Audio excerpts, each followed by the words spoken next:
Isang mapagpalang araw po sa inyong lahat mga kapatid. Narito muli po tayo sa ating morning devotion, Grab Food for the Soul, our daily dose for the nourishment of our soul. Simulan po natin ang araw na ito sa pagbubulay-bulay na makalakad tayo sa isang mapayapang pamumuhay. Ang pamagat po ng ating pagbubulay-bulayan sa umagang ito ay isusugo ka ni Jesus. Ang ating batayang talata ay masusumpungan sa Juan 20:21-22. Muling sinabi ni Jesus, "Sumainyo ang kapayapaan. Kung paanong isinugo ako ng Ama, isinusugo ko rin kayo." Pagkatapos, sila'y hiningahan niya at sinabi, "Tanggapin ninyo ang Espiritu Santo." Salamat at purihin ng Diyos sa ating pagbasa at pagkarinig ng kanyang mga salita. Ipagkakatiwala sa atin ng Panginoong Hesus ang kanyang misyon. Matapos nang si Jesus ay ipako sa krus, namatay at inilibing, marahil tinanong ng mga alagad, paano na kami ngayon? Saan na kami patutungo? Isa sa malaking pagkatakot ng tao ay ang kawalan ng kahulugan ng buhay, ang kawalan ng pakinabang. Ito ang tinatawag na meaning o significance. na pinakamataas na pangangailangan ng tao. Tunay na nakakatakot isipin, mabubuhay kang walang pakinabang sapagkat hindi mo malalaman kung saan ka patutungo. Pinawi ni Jesus ang takot ng mga alagad nang sinabi niya, "Kung paanong isinugo ako ng Ama, isinugo ko rin kayo." Ibig sabihin, pagkakalooban sila ni Jesus ng kapangyarihan, kataniluhan, kalakasan at determinasyon upang maipagpatuloy ang misyong kanyang pinasimulan. Noon nila ganap na napag-unawaan ang sinabi ni Jesus sa Juan 1:12.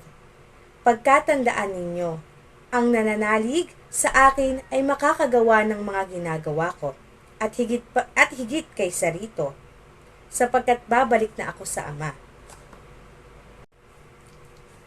Dahil sa pananampalataya natin kay Jesus, makakabangon tayo sa krisis, mananatili tayong may pakinabang at kabuluhan, at magagawa natin ang mga hindi natin kayang isipin.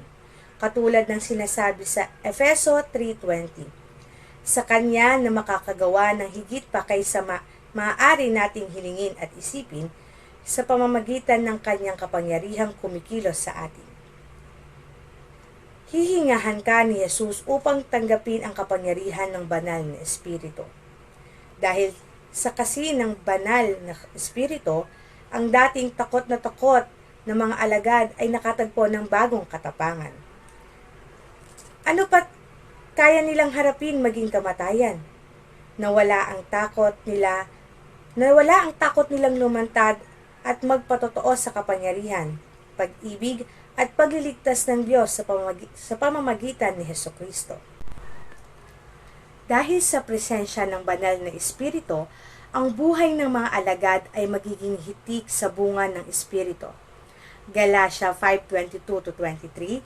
Subalit ang bunga ng Espiritu ay pag-ibig, kagalakan, kapayapaan, pagtatiyaga, kabaitan, kabutihan, katapatan, kahinahunan, at pagpipigil sa sarili. Walang batas laban sa mga ito. Tayo rin ay pagkakalooban ng ganitong bunga ng Espiritong magiging kapahayagahan ng paghubog ng Diyos upang maging mabuting saksi tayo sa marami. Sinabi sa Juan 16:13, ngunit pagdating ng Espiritu ng katotohanan, papatnubayan niya kayo sa buong katotohanan. Sapagkat ang sasabihin niya ay hindi mula sa kanyang sarili, kundi mula sa kaniyang narinig, at ipapahayag niya sa inyo ang mangyayari sa hinaharap. Dadalhin tayo at ipapaunawa sa atin ang banal na Espiritu ang buong katotohanan galing sa Diyos. Kailangan natin ang gabay ng banal na Espiritu sa panahong itong ang kamalian ay napakadaling magkunwaring katotohanan. Sa kasi ng banal na Espiritu, mapagtatanggumpayan po natin ang lahat ng uri ng pagkakatakot, pag-aalinlangan at pagkaduwag, una, sa ating sarili, at pangalawa, sa mga nakapaligid sa atin.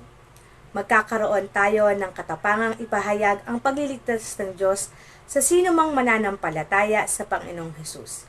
Isang mabiyayang pag-alaala po sa matagumpay na muling pagkabuhay ng Panginoong Hesus. Tayo po ay manalangin. Aming Panginoong Diyos na makapangyarihan sa lahat, kami po ay nagpapasalamat sa panibagong araw na inyo pong ipinagaloob sa amin. Panginoon, dinadalangin po namin ang aming mga kapatid na nagsisipagtrabaho at mga nag-aaral.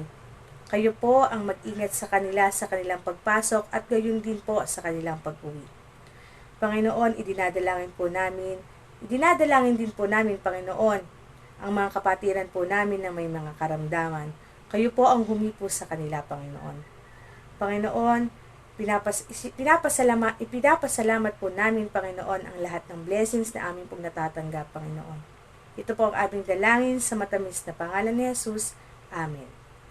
Papuri at pasasalamat sa Panginoon. Salamat po sa inyong pagsama sa pagbubulay-bulay ng salita ng Panginoon. A friendly reminder sa bawat isa sa atin, be Christ-like in your workplace today. Humayo at maglingkod.